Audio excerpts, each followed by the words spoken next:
नमस्कार सांग मैंने जय जगन्नाथ ओम साईराम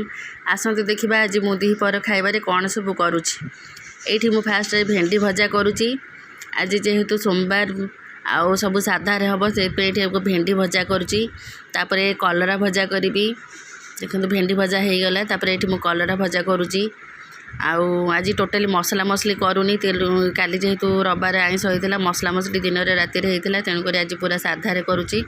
भेंडी भजा कलरा भजा जेहेतु मत डायबिटीज सब सबुथ आलू पकई करे बोली गाली शुणे तेणुक आज कौन कली ना बिना आलू सब करुँची आलू कौन पकाउनी भेंडी भजा तापर कलरा भजा हो गला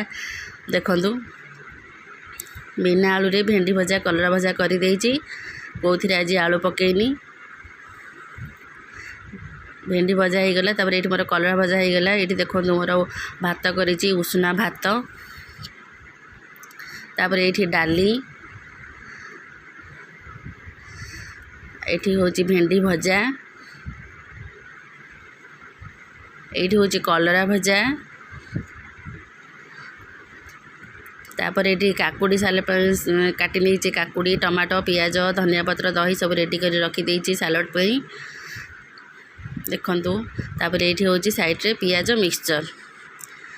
ये लंका फंका पड़ी दला हो रोसे मोर सजाई ये मुझे खायापी बाड़ी देखु भात डाली कलरा भजा भेंडी भजा काकुड़ी सालाड पियाज मिक्सचर बिना आलू मो आलू को एत भल पाए किंतु गाली सकाशे आज बिना आलू करी चलो आम खाया रही नमस्कार जय जगन्नाथ।